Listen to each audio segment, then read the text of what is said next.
G'day everyone and welcome to the Australian Herpetoculture podcast. I'm your host Jason. And I'm your co-host Luke. How you going, buddy?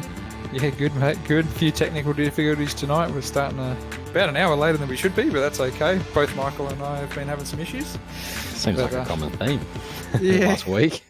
Oh mate, yeah, I feel like I'm my own IT department because they don't even know what's going on with this webcam. But anyway, here's what it is. That's it. Yeah.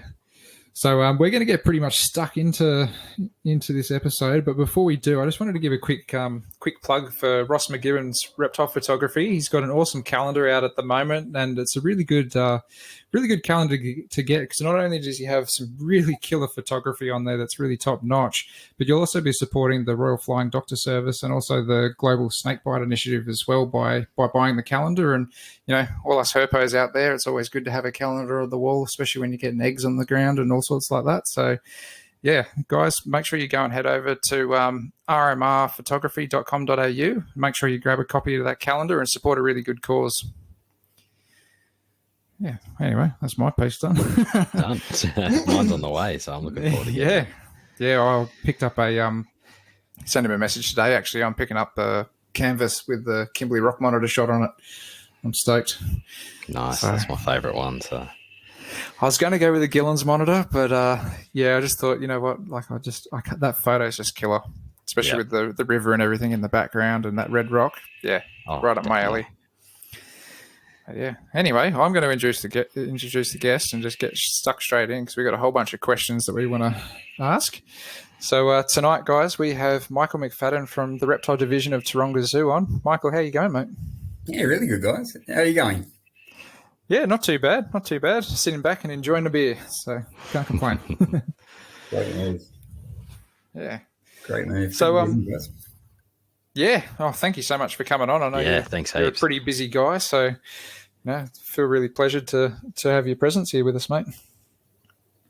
I appreciate it. Thanks, heaps. Yeah. So, mate, we're just going to start out with kind of some sort of like basic questions, essentially, to kind of give the listeners a bit of a feel about yourself, and then we'll kind of work into some of the juicy stuff that you're currently working with. But just the first kind of question straight off the bat, like what kind of got you really interested in reptiles or in wildlife in general? Yeah, I suspect my reply is probably not going to be too different to many. It started out like most of us, I guess, as a young kid, always catching little garden skinks in the back garden and kind of begging my dad every weekend to take me down the river catching water dragons and water skinks and bearded dragons and so forth. So right from when I was little, I was one of those kids who you pick up a reptile book in the library and you'd see my name over and over and over and over on the borrowing card, and we're going for everything I could get my hands on. So spending every moment I can down the bush. That's awesome. Yeah. So like most of us, dinosaurs, reptiles from an early age, and then I guess it just gets worse and worse and worse as you get older. Yep, it sure does. Doesn't stop, hey? It just keeps rolling. Exactly right. No, it does. And as you get older, you just get to go further and further afield to look for them. Yeah. Well, hopefully we can start going a little bit further afield now and adventuring out a little bit now that the lockdown's over. Pretty excited about that. Yes. And yeah. True. Yeah, some LGAs you don't get to see many reptiles, do you? Yeah, that's very true. Very, very true. So, Michael, do you currently keep any reptiles at home? To a degree, yes. I've got a lot of reptiles at home, but I don't actually own them myself these days. I used to keep many, many reptiles, but then I guess working here where I am now at Taronga, I kind of scaled right back because I was involved in a lot of field work for some of the conservation programs and always moving around a bit with work. But more recently, I've increased my collection under my license anyway. But in terms of ownership of the reptiles, they're not so much mine these days. My young fella's right into it. So cool. Pretty That's much awesome. All the animals these days I regard as his. The only ones I've carried over are for the last over a decade now. I've had a trio of pygmy pythons, a pair of womas and an ackee, and they were kind of the pets I maintained and kept. And then as of a couple of years ago, the collection's kind of increased size again because of my young fella getting into it. Oh, that's awesome. So what's his kind of like bread and butter, if you will? Yeah, he's into geckos, monitors, pythons. He's right into it these days. I really enjoy actually having a selection of reptiles at home that I don't actually look after. It's on my days off. If I want to go down and feed the king's monitors or the gillini or whatever it is, I can go down and do it because I enjoy it, but I don't have to clean and feed and so forth. And he's right into it. His name's Jack. He's only just turned 14 not long ago. He's got an Instagram page, Immortal Reptiles, but he's right into it. He got a pair of northern velvet geckos about 2 years ago now, and then just really got into it. He's expanded his book collection. He just reads and watches and so forth. And these days he's keeping and breeding a few species of knobtail geckos. His northern velvet geckos, the king aurum, pygmy pythons, womers, all of it. I'll get a message while I'm at work during the day and saying, Dad, the banded knobtails and the velvets have laid another clutch of eggs. I've set them up, and does it all himself. I don't really have to do much myself, so I quite enjoy it. That's awesome. Unreal. How old is your son? He turned 14 last month. Killing it then. He's right into it. Yeah, he's building his own enclosures and even kind of he's been sculpting out the foam recently to get into kind of doing the mock rocking and everything. So I kind of give him a short demo and then he takes it right on himself. He looks older than 14 admittedly. He's kind of almost my height and yeah, it's gone through growth spurts, but no, he's killing it. He's doing really well. He started up a pretty good Instagram page too. Turns out I am already following him on there, but yeah, he's got some nice photos and stuff on there too. Yeah, no, he's right into. He's starting to get into photography a little bit too. We go away on our family holidays are usually kind of driving trips around the country, like whether it be a driving trip around WA or the NT or kind of Queensland or somewhere like that. So they do get to see a lot of wild herps and stuff. So he's starting to get into his photography too. Yeah, it's another rabbit hole for him to get into. It is. It's an expensive one come Christmas time. Yep.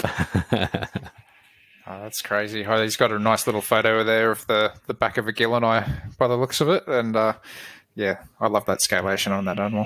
That looks unreal. Yeah, looking for this. Oh, that's great. Yeah, and it wasn't too long ago that you were actually heckling me for a few gillini for him as well, wasn't it? It was.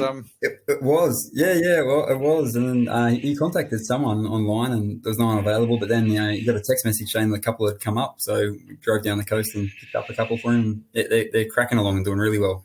Really awesome. Oh, that's awesome. Did you just pick up like a young pair, or was it just kind of like a couple of unsexed animals? A couple of young unsexed hatchlings. Yeah. Oh, cool. Yeah. So that's awesome. Even better that he can raise them himself, though, I reckon. That's always nice doing that. Yeah. No, yeah. So what actually led you to pursue a lifelong career in the zoo industry, and where did you start?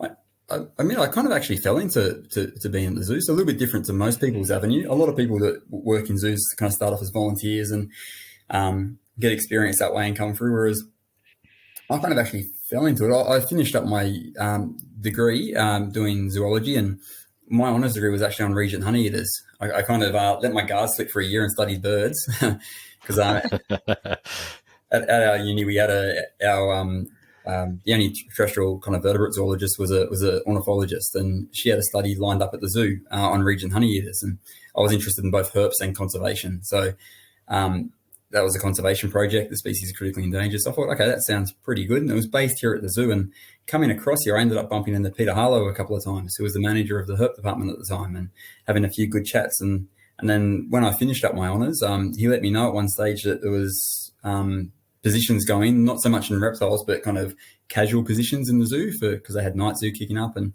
so I applied for that and got on the casual list, and pretty much he had shifts for me soon after. So I kind of fell into that. My intention was to actually go on and study a PhD and up in Northern Australia, somewhere up in Northern Territory or the Kimberley was my intention. But I kind of fell into it and kind of I've been here ever since. It's 18 and a half, nearly 19 years now, which has been really good. It was really good. Peter Harlow, I don't know if you've met Pete, but he's done a lot of work on Fijian iguanas and all those kind of things. And just coming in under Pete, because he's really conservation research focused.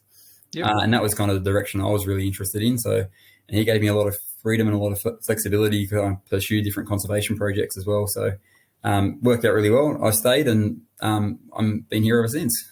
That's unreal. What a way to fall into a job, so to speak. That's awesome. Yeah, Peter Harlow's a pretty nice guy, actually. I think I bought a melanistic blue tongue off him a few years back, and I run kind of like a little, very, very tiny local Facebook group here on the Northern Beaches, and he ended up coming to one of the meets out there as well because he just happened to bump into him I happened to bump into him at work and, started up a yarn. So, yeah, he's wealth of knowledge, that guy. Yeah, he definitely is. He's enjoying his retirement now, travelling about the place.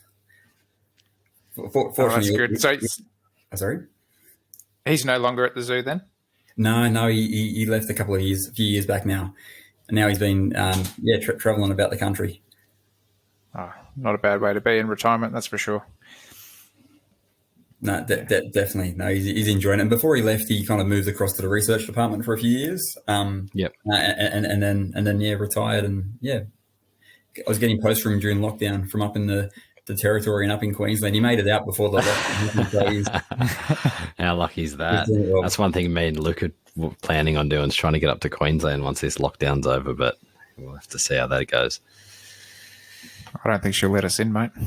Yeah, probably. A couple of months, yeah. So when did you end up taking the reins as kind of like the head keeper there at the reptile area at Taronga? Yeah, sure.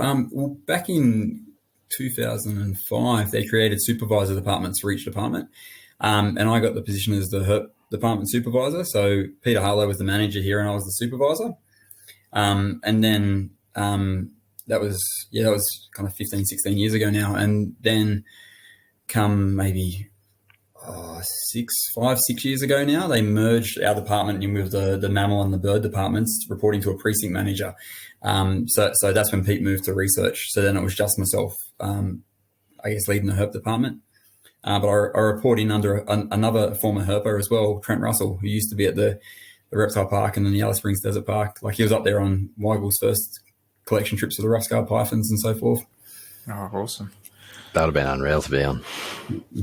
Yeah. I can imagine it would have been. I still haven't been there yet. Neither. I really want to go up there. Really, really want to go up there. That's half the reason I got Ross's photo. It was kind of like a bit of a one day I'm going to go find one of those Kimbos up there. So yeah, a nice beast. A nice beast to see in the wild too. Yeah, I reckon. All the wild ones that I've seen in photos tend to be a lot nicer than the ones in captivity as well. I've noticed that.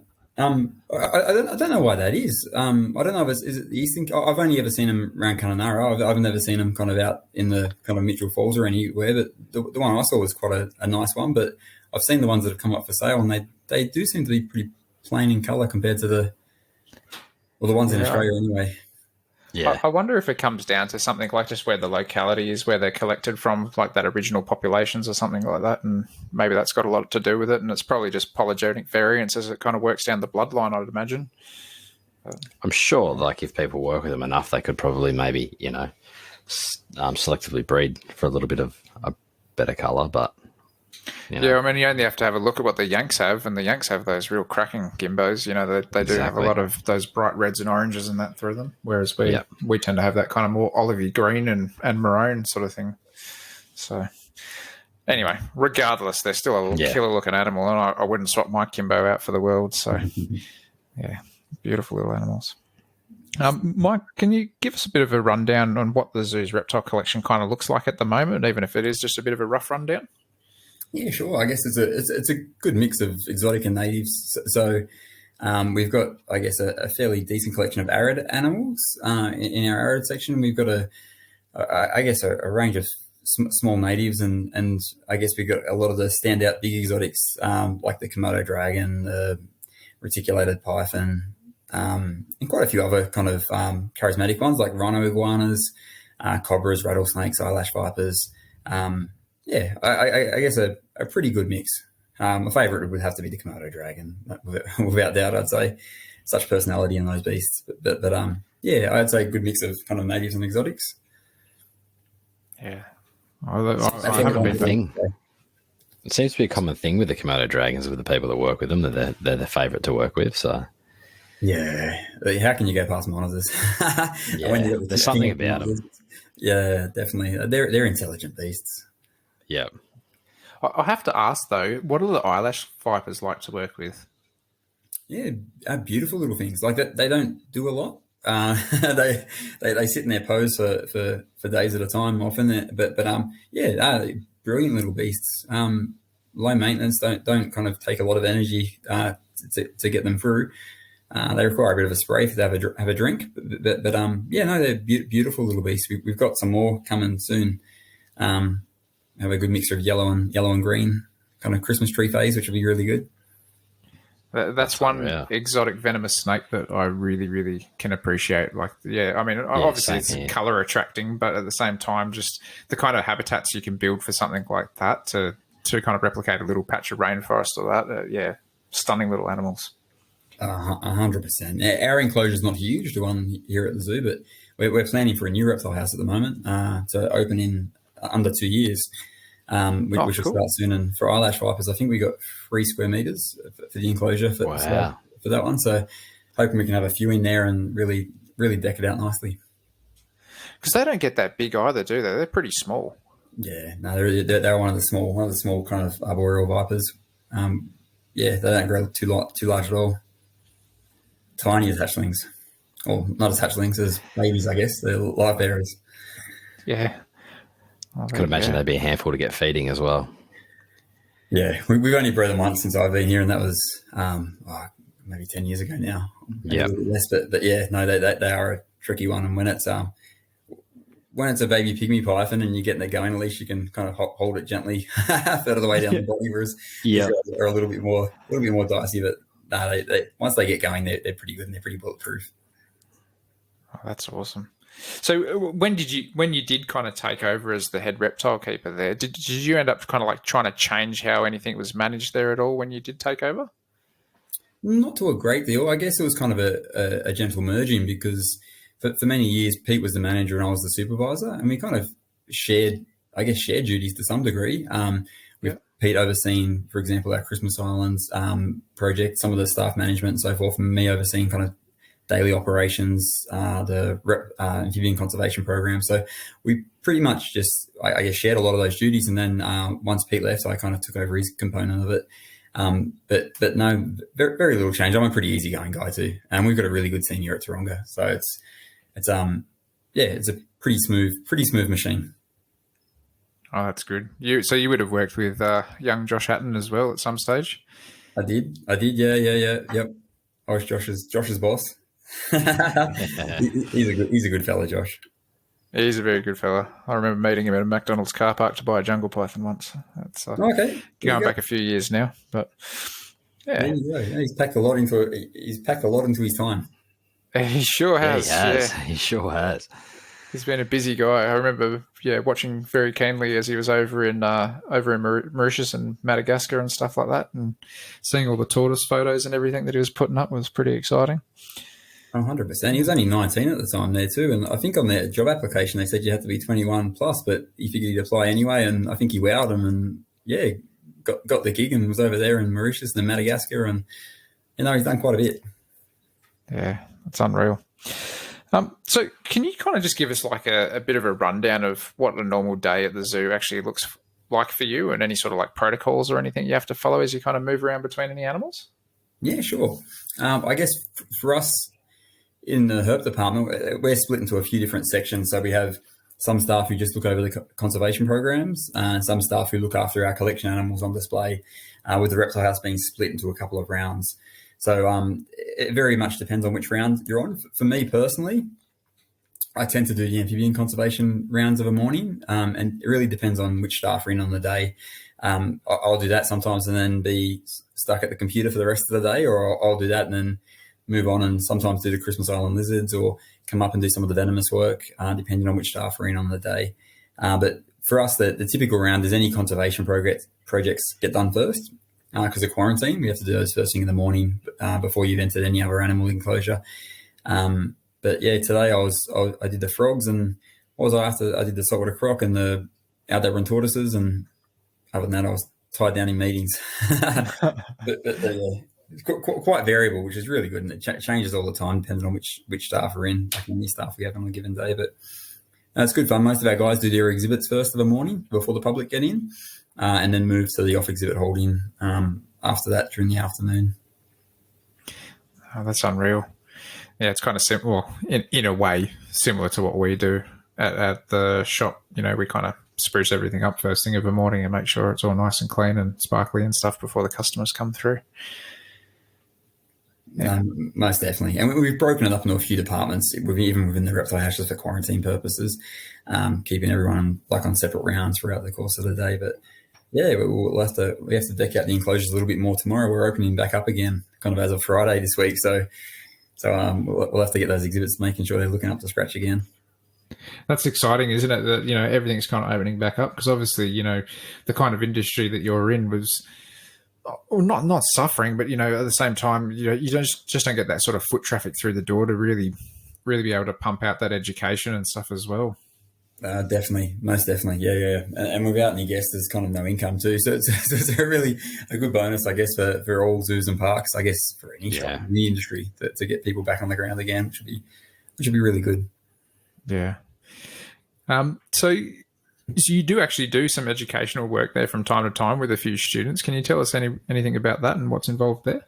Yeah, sure. We do quite a bit of educational work with kind of school groups of all ages. We have school groups continually coming through the zoo here. The zoo also operates a Taronga Training Institute, which is kind of the cert-free and captive animal management that we occasionally give guest talks at and so forth. And we do a lot of community education programs too, where we've head out into the field for different conservation projects to do kind of educational campaigns amongst the community to really kind of engage them in the species that we're kind of targeting. So quite a bit. We have work experience students, and university students. Now the zoo's got a partnership with University of Sydney and have a kind of I can't remember what the course is called, but it's kind of a degree in biology with a focus on conservation science, based kind of half at the uni and half here at Taronga. Wow. So you're pretty full on with the amount of education that is going on there. It's a little bit more involved than what I actually thought, to be honest. But I remember back in, I think it was early 2018, I had a couple of young students there actually asked for me to come and do a bit of a speech on captive husbandry of, you know, just like a hobbyist breeder side of aspects of things. And I ended up having to kind of follow up after you talking about some corroboree frogs to one of the Yats groups there. And that was completely nerve-wracking for me because I was pretty lucky. I got to sit down and listen to you talk about corroboree frogs, but then I was like, oh man, how am I going to follow Michael? This is kind of a bit of a tough gig to kind of follow that. And yeah, it's a bit of a tough crowd, to be honest. I walked out of there going, I don't know if I'll do that again. I was lucky. I had a bright yellow and black frog to kind of do the talking for me. Yeah, that always helps. Yeah. So speaking about the corroboree frogs, that's like one of your main endeavours of conservation at the moment. So can you kind of just give us a little bit of a background as to what's actually happening with the frogs and why they're in decline in the wild? Yeah, sure. So for the corroboree frog, I think most people listening probably would have seen photos of them before, but they're a small, bright yellow and black frog in the Mybratrachiid family, and they're only a small sport frog. They live up in Kosciuszko National Park. And iconic species only found in that area, but unfortunately they crashed really hard in the mid 80s and went from being super abundant throughout those kind of sphagnum ecosystems up there down to very few left, down to a few hundred left at that time. And the reason for their decline is chytrid fungus, which is a disease impacting frogs all around the world. In Australia, it got here kind of in the late 70s.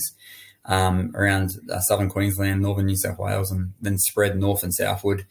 It's wiped out 6, maybe 7 species, depending on taxonomy, like what you class as a species. But it wiped out the gastric brooding frogs, which are two of your most iconic species worldwide, with that unique reproductive ability to kind of swallow their eggs and let them go through to metamorphosis in the stomach of the female.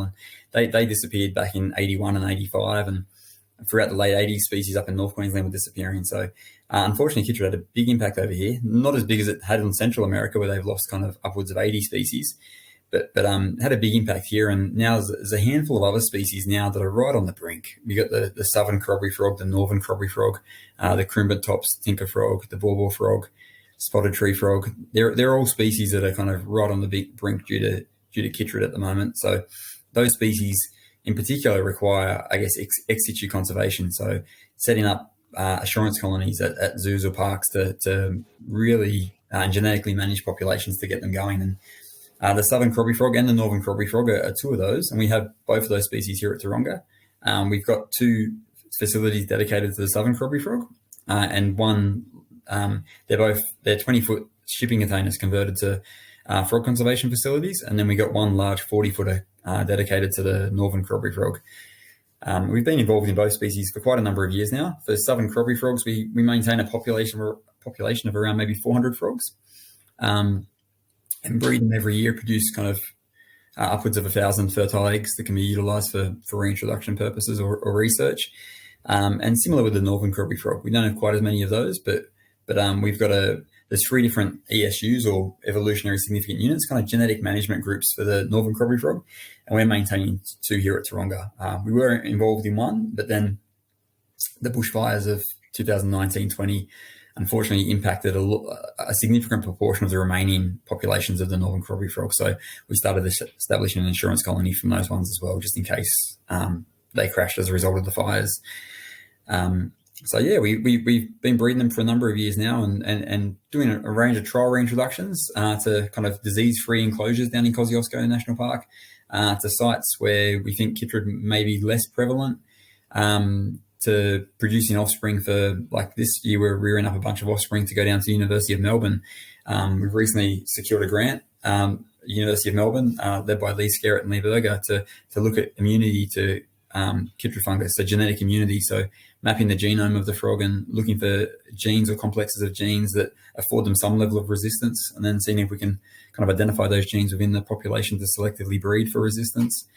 But yeah, there's been quite a fair bit with the crobby frogs over time, and yeah, fortunately, it's been going okay.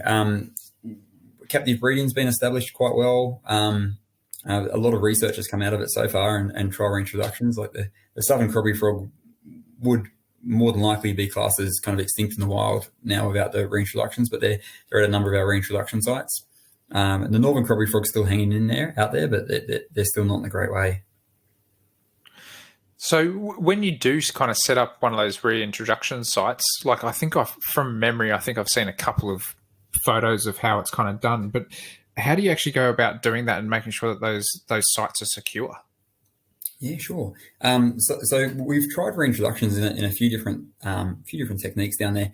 At some sites, through National Parks and Wildlife Service and DPIE, have set up artificial pools at a number of sites. So that way we can release eggs and they can get through at least their tadpole stage to metamorphosis in an environment free of chytrid, and also free of the impacts of drought, because we've had kind of a lot of drought over the last 20 years now. So that way they can get through that stage and then survive. And some of the frogs are still at those sites. They keep turning back up and breeding at those sites that each year, I guess at least a dozen nests or so have eggs in them from those sites. We've also got the big exclosures, so big kind of large enclosures that are maybe 30 by 40 metres that are designed to keep frogs out. And they've been set up internally with artificial pools and habitat for the crobby frogs, and they're doing well in those big fenced enclosures. They're breeding there each year, and we're able to harvest eggs out of there each year. So it's a great project. It's led by Dr. David Hunter. He's a threatened species officer with DPIE. He does an absolutely amazing job for kind of threatened amphibians in southeastern Australia, and we've trialled establishing eggs, juvenile frogs, and adults into some of those enclosures just to compare the survival based on the life stage of the frog post-release. Everything we do, we usually trial in an experimental fashion, so that way kind of we can learn from it the following year and adapt our processes. Similar with like northern crobby frogs, where we've been releasing those in the northern brindis. We've been releasing eggs, metamorph frogs, and older frogs, and doing trial releases in autumn and spring just to see what affords us the kind of highest level of survival, and adapt our techniques from there to boost success. Man, it's unreal. Are you able to kind of give us like a little bit of a breakdown of how you actually go about breeding these frogs and what the kind of biology behind these frogs are? Because obviously there's so many different ways that frogs actually breed. So just if you could give us a little bit of insight into how these guys do it, that'd be quite nice. Yeah, definitely. Yeah. They're a bit different from a lot of other frogs. So you're right. With every frog species, the trigger very much varies from either a rainfall event to a low pressure system to photoperiod to a whole range of things. And for these guys, I think photoperiod is a big thing.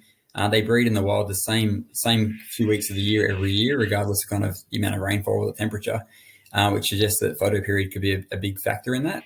In a dry year, you just get less breeding, but it's still the same kind of couple of weeks of the year. So in the facilities here at the zoo, we have a photosensitive switch on the side of the container. So as it gets light of a morning, it turns the lights on in the facility over the enclosures. And as it gets dark of an evening, it turns the lights off. So we don't have to adjust the timer to extend day length. It's just done every day. It gets a kind of 2 minutes longer day length each day, kind of this time of year leading into summer. Yeah. And they're only found up in Kosciuszko National Park too. So they're only found above 1,300 meters elevation. So up until recently, they're under a layer of snow throughout the winter period up in Kosci. So we try to mimic the natural conditions. We give them a nice cooling down every winter. We don't cool them for as long as they probably experience in the wild.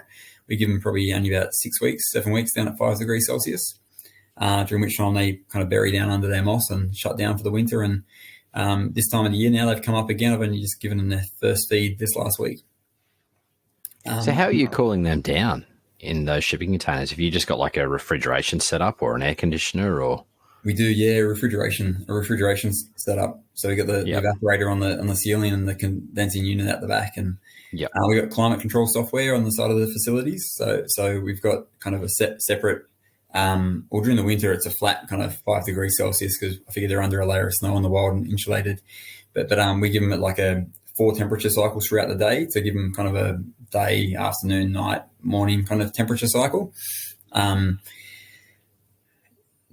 terms of temperature cycling, that's what we do. And in that climate control software, we got thermostats controlled into that. And we've also got backup alarms as well. So if for some reason the temperature's getting above a certain set point, so maybe 4 to 5 degrees above what I've set of that, or 4 or 5 degrees below the minimum I've set of that, we'll get notified that something's going wrong. And in addition to that, there's a backup thermostat in that if it does get to any of those levels, it cuts off all the power to the lights inside the facility too. So that way it won't continue the heat.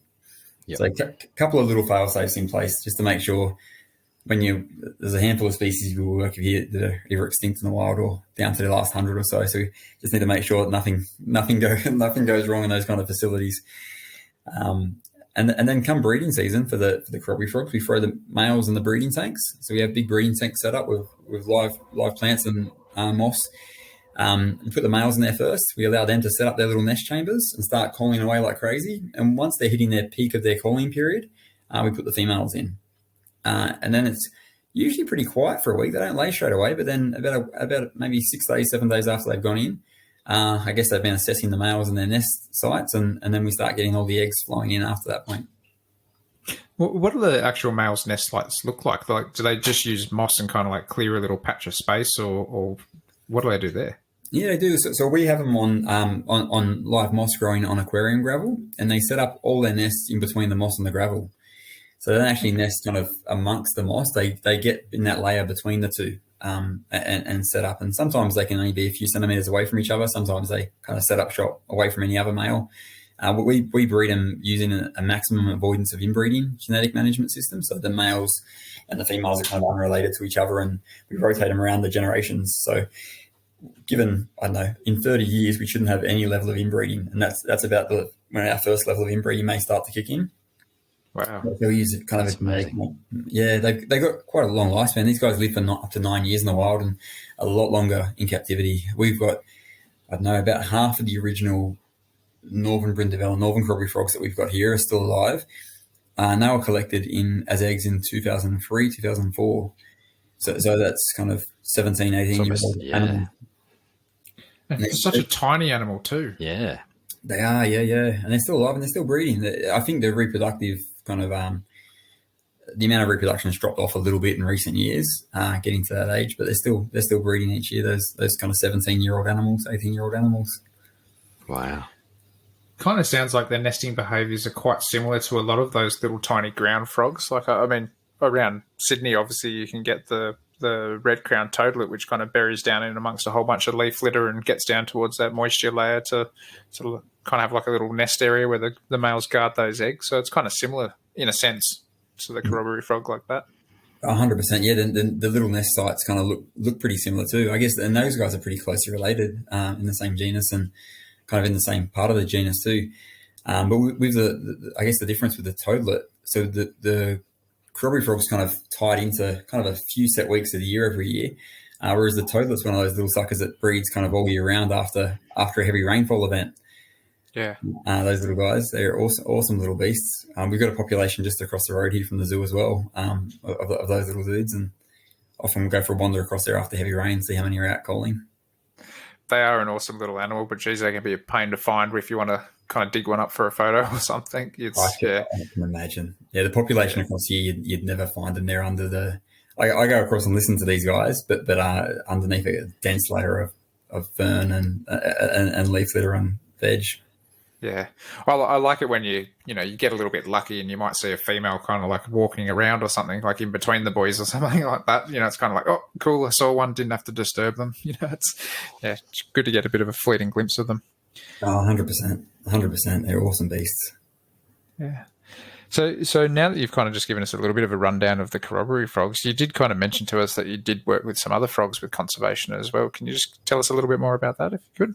Yeah, sure. There's two other species we work with presently. We've worked previously with green and golden bell frogs and with alpine tree frogs, but these days our other two species are the yellow spotted bell frog, which is a species that was thought to have gone extinct back in 1980, so prior to me being born.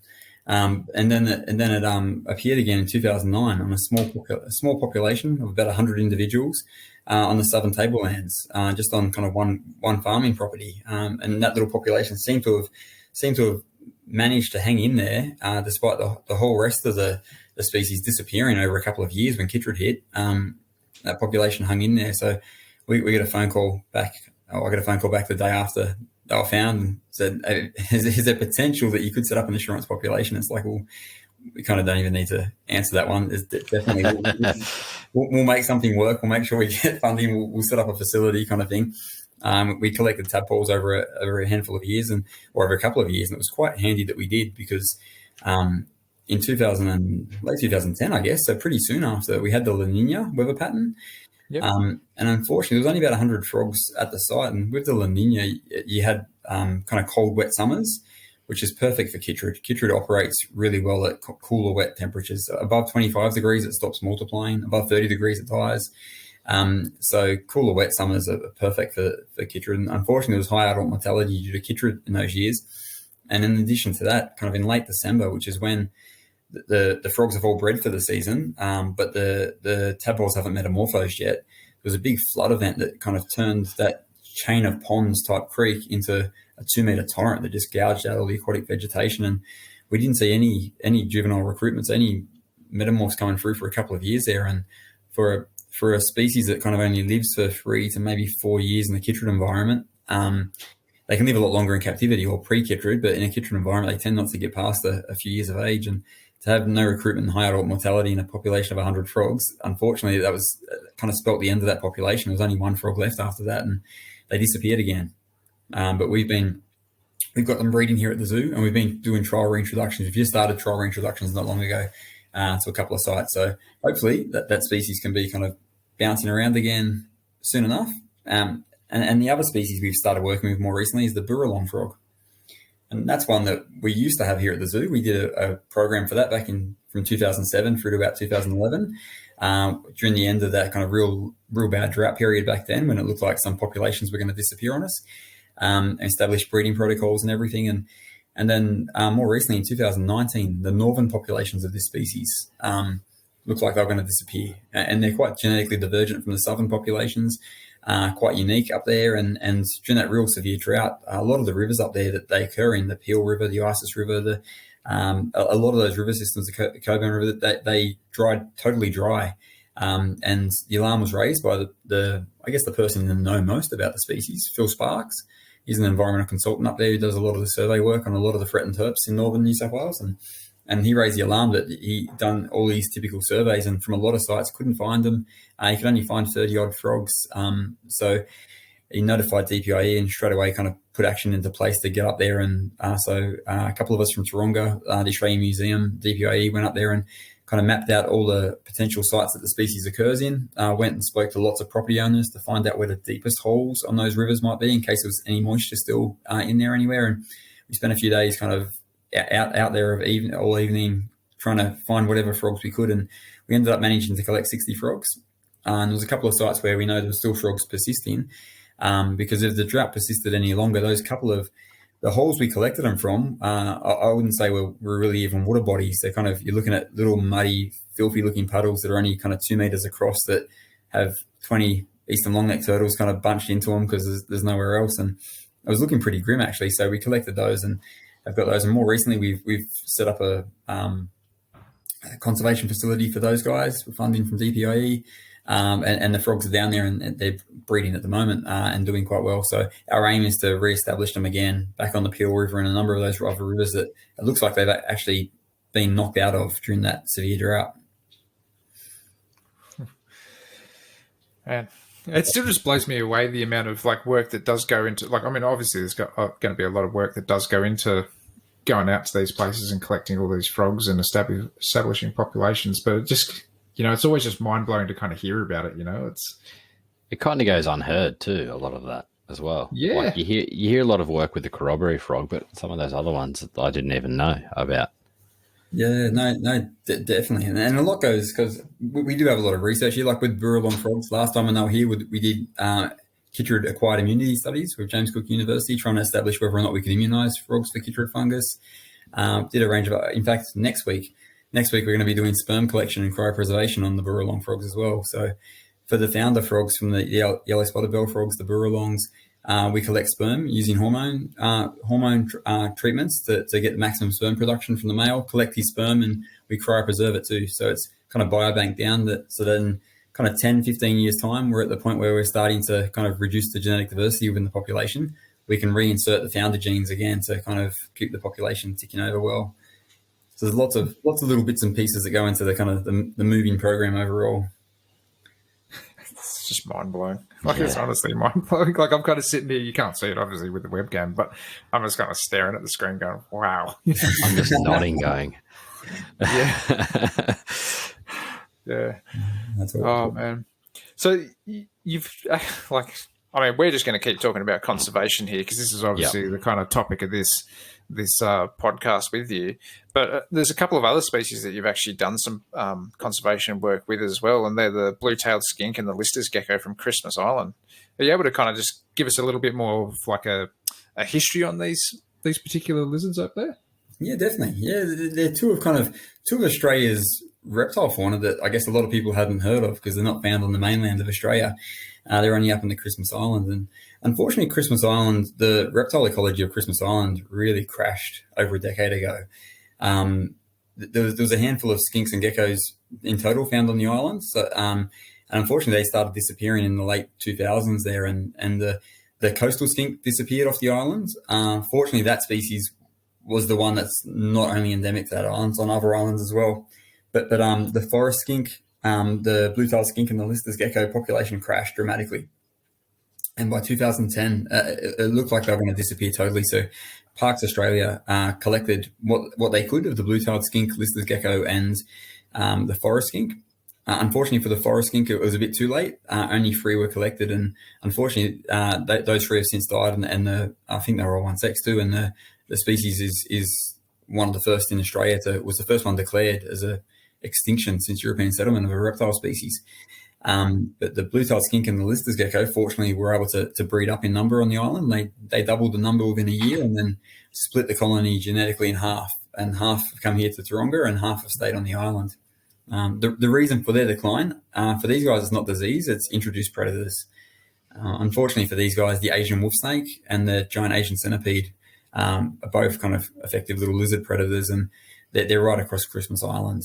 And in addition to that, you've also got the yellow crazy ants, and they form those super colonies that kind of go through and wipe out small animals, including the red crabs that migrate across the island. They've been severely impacted by the yellow crazy ants. So unfortunately, a few invasive animals have caused a lot of havoc on that one small island, including the total disappearance of 3 skinks and 1 gecko species. Wow.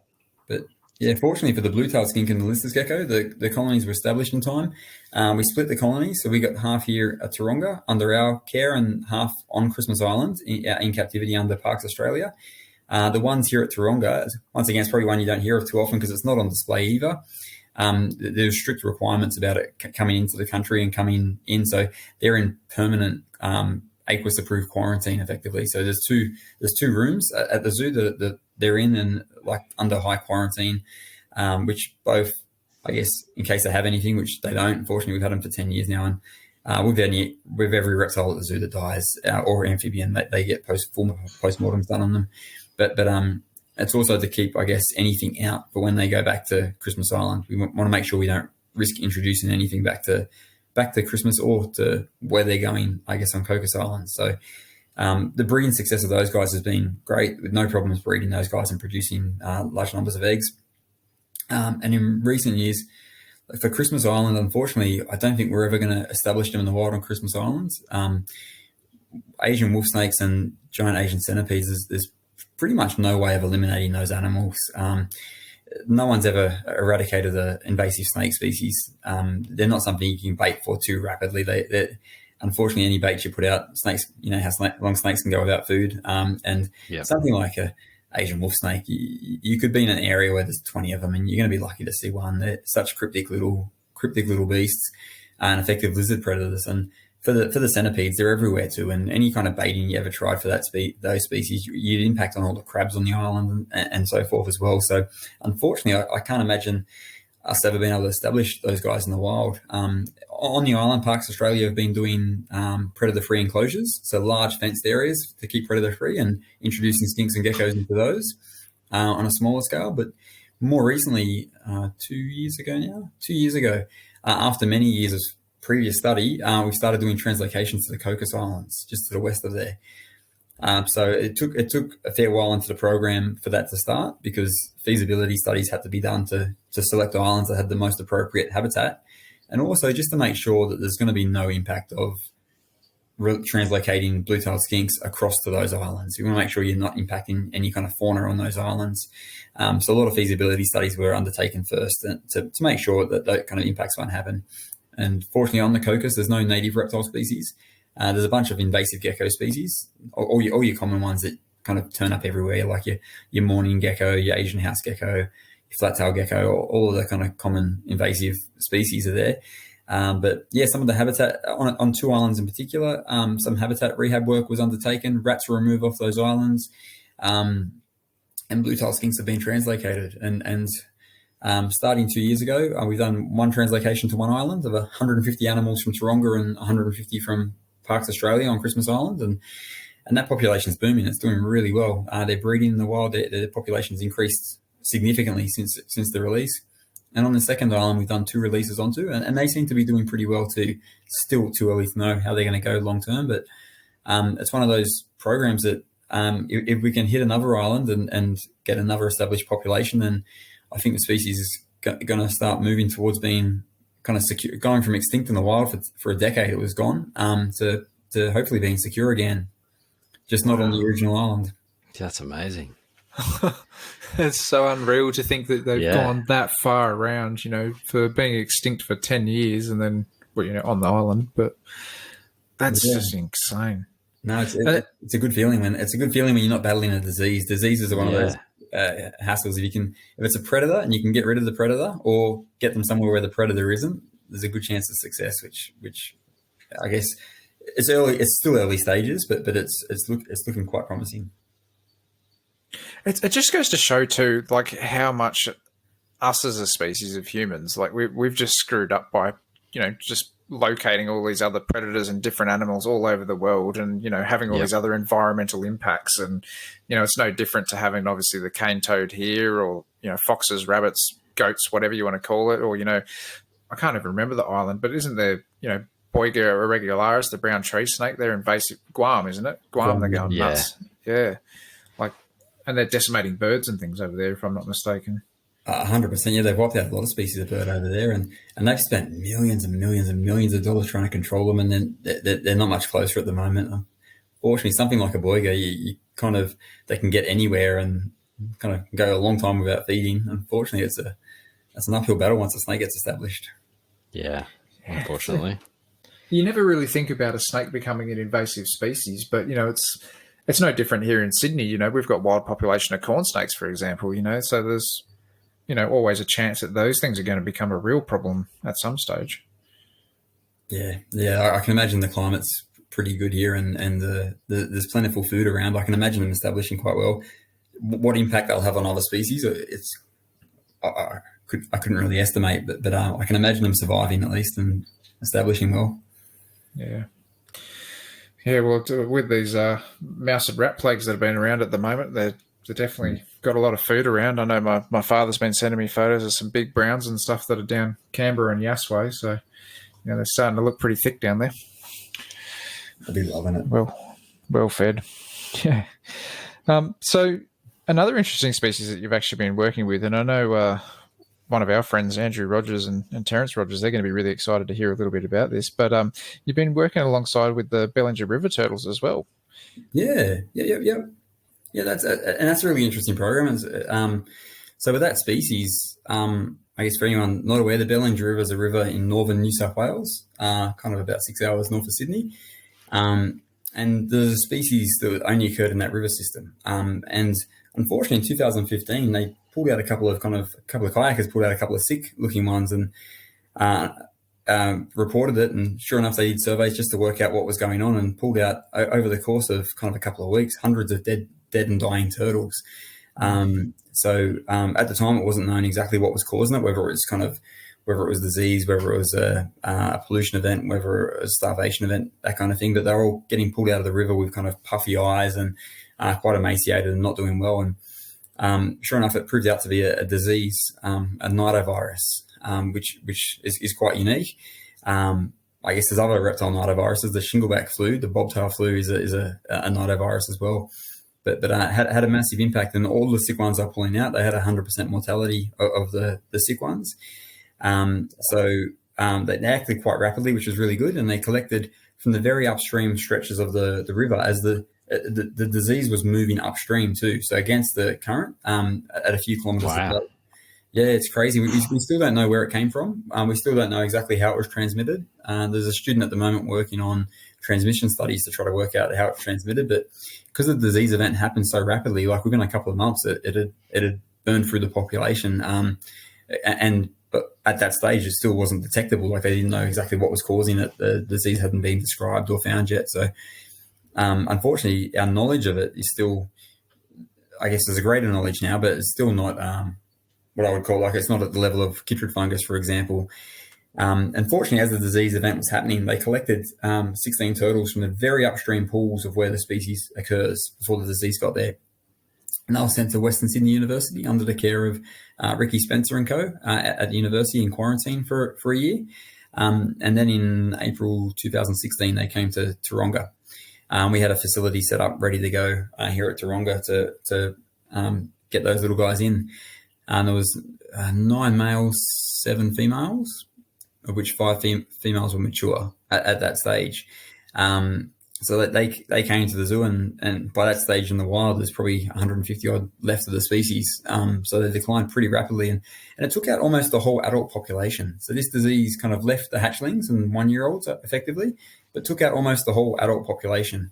And as a result, there's been no wild breeding since 2015. So for that species, kind of a wild egg hasn't hatched in kind of 6 years for that species.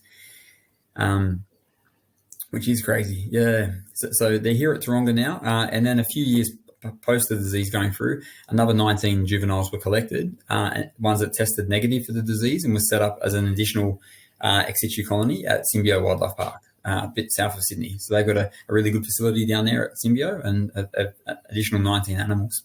One of the really interesting things, collecting 16 animals from the upstream ponds of the distribution, like quite close to each other, you'd kind of, my assumption would be they're somewhat related, but Arthur Georges, who the species is named after, He's down at University of Canberra, and he run the genetics for us.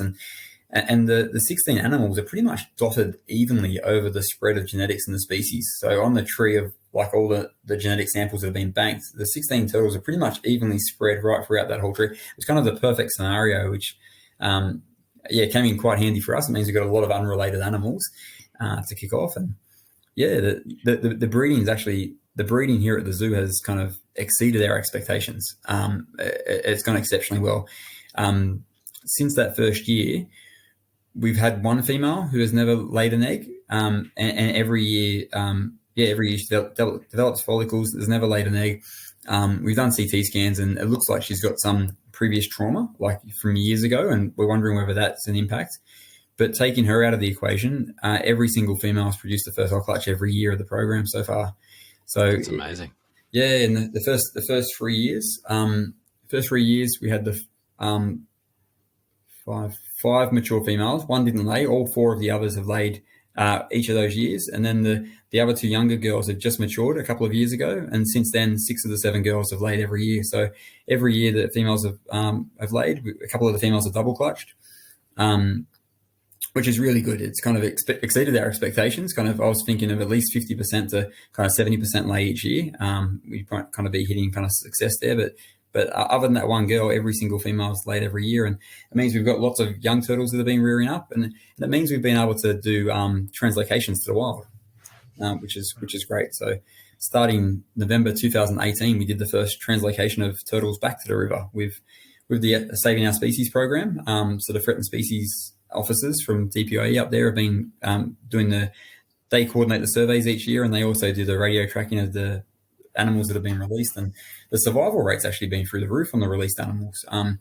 From that first 10 trial release in 2018, only one's known to have died. One's had a transmitter failure, but the other kind of 8 are thriving in the river, and 10 the year after, similar thing again, there's none that have died from that year. So those turtles are actually doing quite well. We released 32 last year, and the radio tracking only on 8 of those ones we put transmitters on. They're doing quite well. So far, the survival of turtles post-release has been really, really, really successful. Of course, at the moment, they're still quite young, so then they're potentially not at an age where they get infected by the virus. They're all being swabbed at each capture, and none of them have tested positive for the virus. So that's great. Hopefully, fingers crossed that this virus might actually have burned itself out and not be present anymore. It's really hard to know, but so far that's a program where the breeding has done really, really well, and the post-release survival has gone really well so far. So it's I know it's moving in the right direction. We're quite happy with how that one's progressing along. That's good to hear. That is awesome. So what sort of numbers are you talking essentially with these turtles now between you and Symbio? Is there sort of like a rough figure that you can throw out there as to what you guys are kind of just holding on to, hoping to kind of get back out there? Yeah, sure. Well, Symbio have only got the original 19 turtles still. Their ones that aren't quite mature yet. So they were the ones collected after the outbreak had gone through, and it was only juveniles remaining. Okay. Looking at the size of them, they're coming up to a size soon where they'll be reproductive. They might get a female across the line this season. I'm not sure, but it may be the year after. Whereas here at Taronga, we still, in terms of mature animals, because we only got them in 2016, so we still our F1s aren't mature yet. We can sex them and everything now, but they're not mature just yet. Certainly the females won't be for another couple of years. So we've got 16 mature animals still, but we've got over 100 individuals in total. We're going to keep back a few from each of the clutches. We want to make sure we get genetic representation from all of the founders, just in case anything happens to any of the initial founders. And then other than that, we're producing them for the trial reintroductions. And so far there was 10 in 2018, 10 in 2019, just to do initial trial releases. You kind of start small initially with the radio transmitters just to work out what's happening. And we hold on to them, so we head start them at just under 2 years of age. Like you could release at any stage, like you could release hatchlings, 1-year-olds, 2-year-olds. But we figured, based on the fact there's eels, catfish, and other things out there and how endangered they are, and we need survival rates to kind of be well, we figured we grow them to a size beyond which they can fit into the mouths of most of those big fish, and do trials. And So this year we've got another 30 that are going to go out in another month's time. And then post that, so pretty soon, once, like at the moment, it's fairly small releases. I don't think we're going to recover a species releasing kind of 10 to 30 individuals a year. Beyond this year, we should be able to produce kind of at least 50 to 60 animals, if not more, per season. But then once our first F1s mature and symbios once come online, we're hoping if we can produce 150 to 200 kind of 18-month-old animals for release each year, I think we'll go a long way towards recovering the species in the wild, which is our aim. Yeah. Do you know roughly what age they can actually contract the virus, or that's not really actually known? We don't, unfortunately. No. So we'll find that out over time. Like these animals, especially those 28 with the transmitters, or 27 remaining with the transmitters, they'll continue to be tracked. So we'll learn a lot through the tracking of those guys and the continuous swabbing of those guys to work out when they become positive, if they become positive. And of course, there's one other threat in the wild too. It's the Macquarie River Turtle, the Emiduras. So they've been released into that river. For many years, it was thought that there was an endangered population of Macquarie in that river system, because it was only 5% of the turtles were Macquarie. They only turned up there in the 80s, first noticed, and there was a very small numbers. But genetic studies since have shown that they're kind of a mix from all over the place. So turtles that have been released into the river, unfortunately, and their numbers are significantly increasing in the river. So some of the work from Western Sydney universities looked at kind of competition and that kind of behaviour between the turtles, just to work out how big a threat they are. There's evidence there's been at least one hybridization event between the Bellinger River Turtle and the Macquarie. So that's another potential threat to the species that's kind of being investigated at the moment to see what level of threat that will be for the species. Yeah, they're a big turtle, those guys. They are, yeah. Yep. Do they get predated on at all? I mean, it's hard to say, obviously, with, nests and stuff obviously not being abundant anymore, but would like foxes up that way kind of be a bit of a problem too with any of the turtle nests? They would be for sure, yeah. No, definitely. I know Ricky Spencer and his lab have done a bit of work on that, and James Van Dyke, they've done a bit of work on kind of foxes and turtle nest predation. It seems turtles, their nests get smashed by foxes. So that's something that will need to be addressed. At the moment, I'm not sure what kind of fox control is happening out there at the moment, but saying that at the moment, there'd be a lot of Macquarie nesting, but no Bellinger River Turtle nesting. So they're probably doing us a favour by keeping the Macquarie down in the meantime until the Bellinger River Turtles start breeding, of course. But yeah, then there'd have to be fox control in those areas to kind of in key areas anyway, to try to protect the turtles when they start nesting. Yeah. It still just blows me away. Yeah. That's such an awesome effort to be able to, you must feel so good too when you actually do get these kind of animals hatching out and going, oh, cool, there's a few more here. There's a few more, like we're, stepping in the right direction to know that at least you have saved them from going extinct. And then it's just about that reintroduction and hoping everything's going well. And obviously those guys seem like they're cranking along out there. So that's always good. Yeah, that is promising. It's a great feeling, I guess, breeding them, and a great feeling releasing them. But for me, it's more the post-release. It's always the nervous kind of wait to see what happens. And then we do everything in an experimental fashion. So if something's not working kind of thing for whatever reason, hopefully we can establish why straight away and then retweak it for following releases or for following years. And we work with our partners on that to make sure, like some of the partners we work with through DPIE mostly, are really good, and University of Wollongong as well on some of the frog projects. So it's all the reintroductions, the post-release monitoring is done really extensively. So hopefully if anything doesn't work, we can kind of get a fair idea of why it's not working. Yeah. Just kind of nutting it out, really. I mean,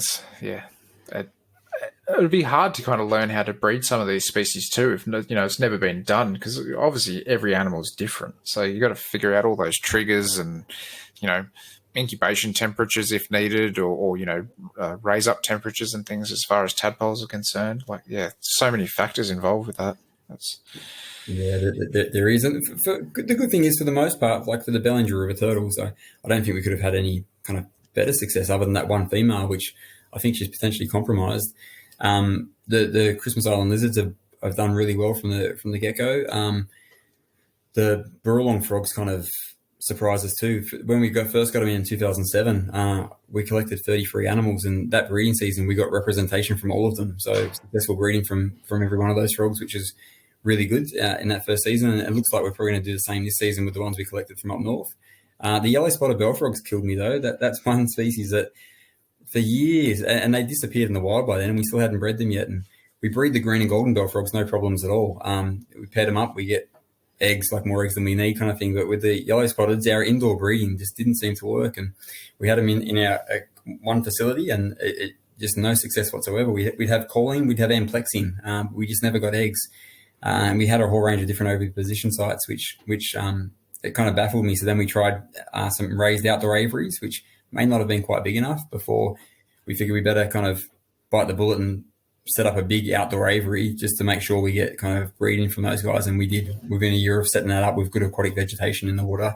We had breeding from those guys, and we've had clutches from most of our mature females each year since. Yeah, wow. That took a while.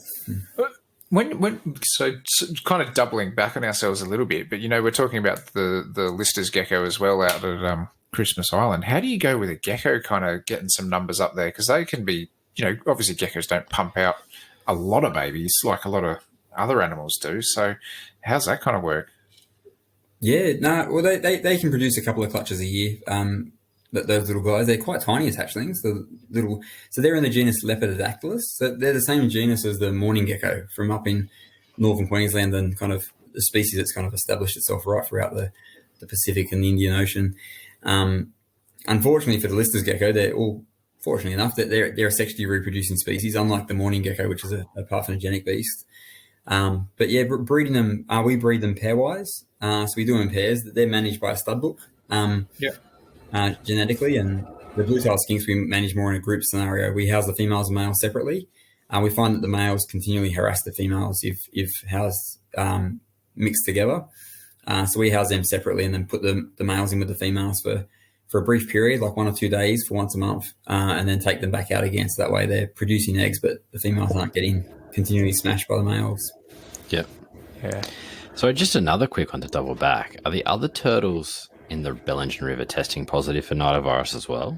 It's a good question. No, the Macquarie didn't test positive, which is really, really interesting. And when the outbreak happened as well, so our pathologists, wildlife pathologists here at the zoo, worked quite closely with DPIE to try to nut out what was killing them straight away. And once the virus was detected, they sampled lots of Macquarie. They sampled so many other kind of aquatic macroinvertebrates, so freshwater mussels, aquatic insects, water dragons, frogs, everything along that river system to try to work out what may be a reservoir host species, like what else could carry this virus, and nothing else did. So nothing else tested positive for the virus.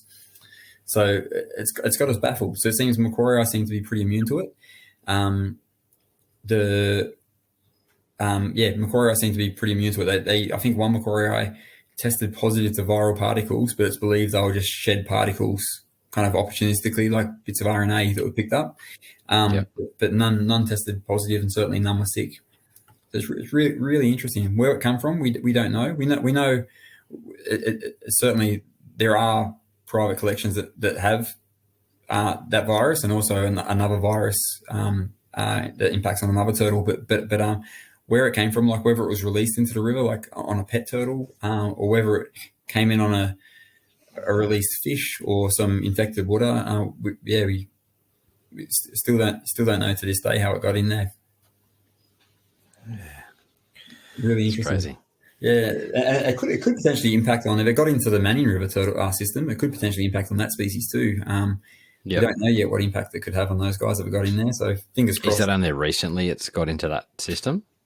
It hasn't got into the Manning yet, as far as we know. Okay. But if it does get in there for whatever reason, then so it's one of those things. I guess the importance of biosecurity, and kind of if you're diving in certain river systems or boating in river systems, it's good to kind of disinfect gear between, and because one of those things, viruses like this, if those two kayakers hadn't seen a couple of Bellinger River turtles that were quite sick with puffy eyes, and it went undetected for another month or so, it could have been almost too late for that species.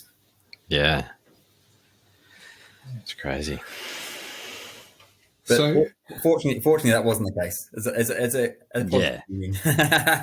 That's good. Yeah, that's true. Yeah. Yeah. So just before we kind of go wrapping things up and to kind of just shift the conversation a little bit away from conservation, we have to ask about herping because obviously Jason and I are kind of stinging to get out and need to line something up for ourselves to, now that we're free. Have you got any kind of really cool trips that you've been on or any species encounters that you'd like to tell us about? Yeah, sure. Definitely. I guess within Australia, I've had a couple. I've been fortunate that I've been lucky through work to experience a couple of good places overseas. I was fortunate enough to go spend a week on Komodo, helping the mark recapture work on Komodo dragons. And that was good fun. And I spent some time in Southeast Asia too, teaching amphibian conservation husbandry courses. So I got to do some herping in those areas and see some cool vipers and those kind of things. And in the US, get to go across and chase some big eastern diamondback rattlesnakes and those kind of bits and bobs. But within Australia, I guess for me, most of my trips have been family trips around the place. The last one I did was, I guess when the kids had 3 kids under 5, we drove up through Western Queensland up to Darwin and around Kakadu and then down through the Red Centre and across and back home and saw a bunch of things. But in more recent years, a couple of years ago, myself and the family, with the kids a little bit older, they're kind of youngest one was only 8, I think, at the time. We drove across to WA and then up the coast of WA. So did the southwest, but then up in the Pilbara and the lower Kimberley region before heading across into the territory and down. That was a great trip. The kids got to see. I get more excited about it these days because the kids get to see a bunch of new species that they haven't seen before. And on that trip, I know you're into your monitors. On that trip alone, we saw kind of Uranus, pilbarensis, and Glaudii, and Giganteus, so some Parentes, lots of Rosenbergs, I guess a whole range of beast Mertens, water monitors, and wow. Yeah, it's pretty cool.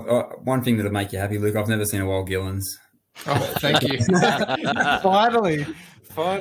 And I haven't seen a bushmite, and I haven't seen a Cordo lineatus either. I haven't seen any of those 3. So yep, I've come up empty there. I hope that you. I hope you do see some of those in the future, as I hope to as well. Because I think you're the first person that's come on that hasn't stitched me up. I'll make sure you're the first person I tell when I do see one. Yeah. Thanks. Make sure you send him a good picture. Yeah, I'm staring at one with his ass hanging out of a log at the moment, so he looks quite comfy asleep. So at least I can see him here. It makes me not feel so bad. Yeah, awesome. No, I haven't seen one of those yet, but I'd say for me that I guess the best herping trips are those traveling about the place, kind of looking at critters. I really enjoyed it around that kind of lower Kimberley region. I haven't been up into the upper Kimberley yet. That was on the cards for this next coming year, but it's all been put on hold for COVID. And same as I haven't done Cape York yet, and that was the family trip that was going to be last season, and then we postponed it because of potential for COVID. And now this season as well, we haven't kind of booked anything yet. But that Pilbara region is just magical for bits and bobs. Like just one night going out spotlighting, we saw so many things with the kids, like from Stimson's pythons to Nephurus cinctus, the banded knobtails, to maybe 10, 11 gecko species in a night, like absolutely crazy numbers, mulga snakes, and I'd suggest WA. Yeah, I'm sure they think New South Wales and Queensland, but from over this side of the country, it looks pretty good over there. Yeah. I've been stinging to get over there, like really, really bad. I've been watching heaps of herping videos in WA for the last couple of months, and that's somewhere that my wife wants to visit too. So if my wife wants to visit there, it's kind of like an easy out to go, yeah, okay, cool. As long as you're prepared to stay up all night and wear a head torch, I'm happy. I'll come with you, and our wives can stay together, and we'll go herping. That sounds like a good deal. Yeah, we could probably swing that. Yeah, I reckon we could too. Danny's great with kids too, so makes it all awesome. Better. It's a good plan. I think that's a really good plan. I tend to wait for all these days. I got the kids, so when I take them out herping, it's a family excursion rather than me taking off. On our 10-year wedding anniversary, we went to Port Douglas for a couple of nights, myself and my wife, and we went out snorkeling during the daytime, and she was pretty buggered. And I know by 8:30 she looked like she was dozing off. 9 o'clock she crashed out, so I grabbed the camera, grabbed the torch, took off for the night. I went up past Mount Malloy and right up to kind of Mount Carbine Way and all throughout the Tablelands that evening. I remember at 2:30 in the morning getting a text message, "Where are you?" That's the thing. You've got to seize the opportunity. Exactly. You do, and if you figure if they're asleep, you're not really ditching, so to speak. Yeah, that's right. They're sleeping, so it's all right. Yeah. Did you end up finding anything good that night? A few bits and pieces, yeah. So when she messaged me, I was actually watching a striped possum at the time. Cool. So I replied back saying, that, really exciting, looking at the striped possum. I didn't get a reply. But no, it was well worth it. I've been up there a couple of times, but I haven't been north of Cooktown just yet. Yeah. Yeah, I'd love to go up there, and I'm on a complete green high at the moment too. So, I'm researching everything greens again and kind of refreshing memories. Yeah. And I'm like, watching Matt Christie and Jake's trip up there to see what did they get, like 13 green pythons or something over a course of a few nights. It was something like that. I think. And Josh showed me Josh Hatton went up there not long ago too and showed me all those photos of the canopy monitors and blue-tailed monitors and whatever else up there too. It's crazy. Yeah, there's awesome stuff up there. It's just completely. That's the beauty about Australia is our animal species. Like even if you just call even just reptiles, like our reptiles are so diverse. It doesn't matter where you go. There is something awesome that just fits the bill for that perfect spot. It's. Yeah, you can go anywhere in this country and find something awesome. Yeah, no, very, very much so. Yeah, even in New South Wales, if we don't make it out of the country out of the state by the end of the year, which I think we will, but if we don't, even Western New South Wales, either the northwest or the southwest, there's so many cool species out there. That's worth checking out. That's somewhere that I'm really wanting to go. I know there's been a bit of talk about even getting up to potentially Narrabri or out to Burke or something like that. Yeah, we shot out to Sturt National Park as a family last summer because we couldn't go interstate, so we figured, we'll go as far as we can, and we went camping around Sturt National Park, and then down south went to Broken Hill, and then wrapped around the southern part of the state on the way back, just to get out and about. Good thing my kids tolerate the car quite well. Oh, that's good. Oh, that's good. Yeah, mine are a bit too young to tolerate it at the moment, so. Yeah, 6 months and 2 years is pretty young. Yep, no, that's totally. Well, the trip I did through Western Queensland up to Kakadu and down through the Red Centre, my youngest was 10 months of age, I think, on that trip.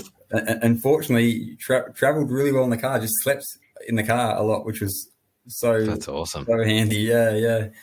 The 4-year-old and the 5-year-old, at least they could play with little tablets or something like that while they're that's right. But the young ones, you hope you get someone who sleeps really well in the car. Yeah.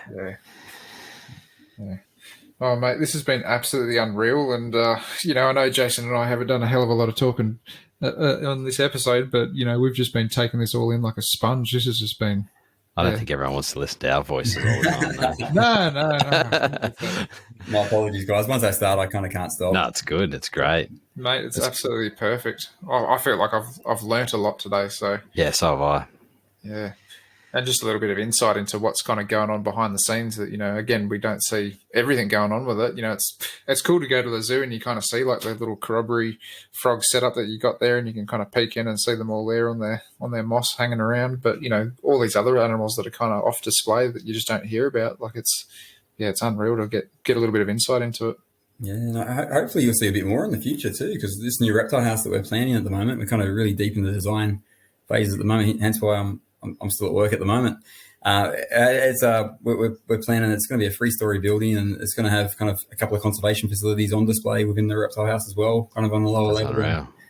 Building a new vet hospital as well, and we're hoping that the blue-tailed skinks and the Lister's gecko conservation rooms will actually be quarantine rooms on display. So you'll be able to see the full setup and off exhibit kind of display of the breeding of those guys as well. So unreal. Fingers crossed. That's in awesome. 2 years' time, they'll all be kind of hopefully front and center. Yeah. Oh, that'd be great. I have to come down for a visit sometime soon. It's been a little while since I've been to Taronga. Yeah, it's been a few years since I've been there. You're welcome to. We'll line up another Yats talk. Yeah, I think the last time that I was there, I want to say it was actually no, it was the Yats talk was probably the last time I was there, but the time before that I had Tracy Dixon. She's one of the ungulate keepers. She looks after the giraffes and stuff there. Yeah. She kind of gave me a little backstage tour of the place, and I got in to feed some giraffes and got to go and fondle some tortoises with I think M. Bembrick, if I'm not mistaken. That was unreal. And my wife almost got eaten by a chameleon, which was hilarious. Awesome. Yeah, awesome. Good fun. All right, mate. Well, yeah, thanks for coming on. This has been an absolute blast. Did you want to throw out any sort of like information if anybody wanted to kind of follow you around or any adventures you're up to, or do you want to kind of give anything a plug? Yeah, I guess I've got an Instagram page. I can't even tell you what my handle on that is. Macca's Wildlife Shots, I think, or Macca's Wildlife Pics. Something along those lines, admittedly. My young fella's got an Instagram page. I think it's immortal_reptiles for some of his captive, like he's breeding of his reptiles at home. But they're probably the best bet for me is probably Instagram rather than Facebook. I'm not on Facebook all that much these days. Yeah, so it's Macca's Wildlife Shots on Instagram. I'll just double check that for you. But no, that's awesome. All right, well, mate. We'll wrap things up here. And yeah, again, thank you so much for coming on. Yeah, thanks heaps. No worries. Thank you, guys. I appreciate it. Cool. All right, guys, we would like to say a massive thank you to Eric and Owen and the rest of the MPR crew for having us. If you'd like to contact them, it's best to find them at moreliapythonradio.net and email them at info@moreliapythonradio.net. As far as contacting us in our social media platforms, you can email us at australianherpetoculture@gmail.com. You can also find us on Facebook and Instagram as well. Make sure to check out our Teespring store for podcast merch. The link is on the Facebook page. To see more of what Jason is doing, make sure to follow him on Facebook and Instagram at The Gecko Effect. For myself, you can find me on YouTube, Facebook, Instagram, Patreon, and Teespring under Beach of Scaly Beasts. We hope to have you back next week for another episode of the Australian Herpetoculture podcast. Good night, guys. Good night.